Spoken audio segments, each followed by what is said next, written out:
Interrogation techniques. 1. The RAID technique. Overview. A widely used method in police interrogations. The RAID technique is confrontational and accusatory. It involves 3 stages: fact analysis, behavioral analysis, interview to assess deception, and an accusatory interrogation. Key features. Involves psychological manipulations, minimizing the suspect's culpability, and encouraging confession through controlled confrontation. Use case.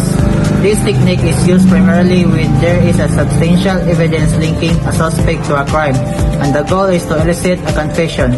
However, it has been criticized for its potential to lead to false confession, especially in vulnerable individuals. 2.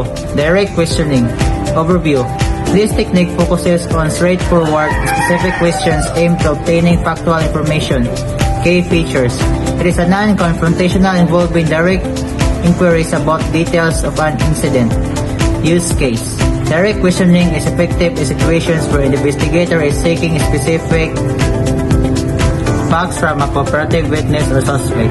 3. Controlled confrontation. Overview. A technique where an interrogator presents evidence or inconsistencies in the suspect's statement in a controlled manner. Key features.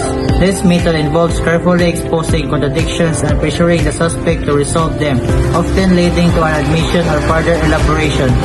Use case. Controlled confrontation is useful when there is a partial evidence or a need to break down a suspect's defense without overwhelming them. Interviewing techniques. First, cognitive interviewing. Overview. A non-confrontational method designed to enhance a witness' memory recall.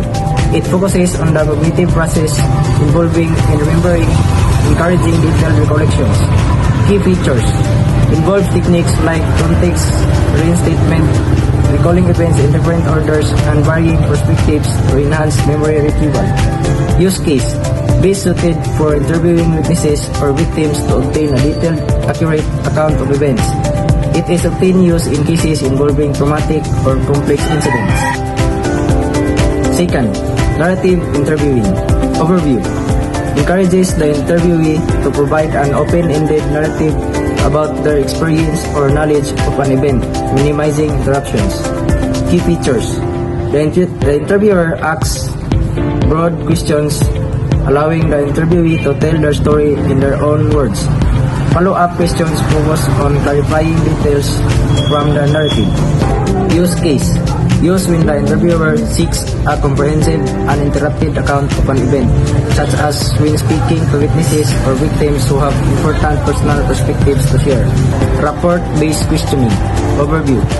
Focuses on building a trusting relationship between the interviewer and the interviewee to encourage open communication. Key features.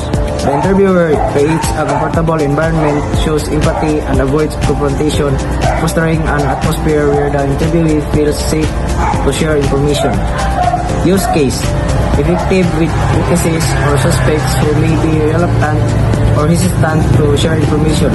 It is also commonly used in trauma-informed interviewing. Difference between interrogation and interviewing techniques. First, purpose. Interrogation primarily aims to obtain a confession or direct admission of guilt from a suspect. It can be accusatory and confrontational. Interviewing seek to gather information to testify from witnesses or suspects. It is typically more open-ended and less confrontational. Second is approach. Interrogation focuses on breaking down the suspect's defenses using psychological pressure, evidence presentation, or controlled confrontation. Interviewing emphasizes rapport, memory retrieval, and encouraging the subject to share details voluntarily. Third, risk of false confessions. Interrogation. Techniques like the RAID technique have been criticized for their potential to elicit false confession, particularly when used with vulnerable individuals. Interviewing. Techniques like cognitive and narrative interviewing focus on accurate recall, reducing the risk of leading or coercing responses. Fourth, use case.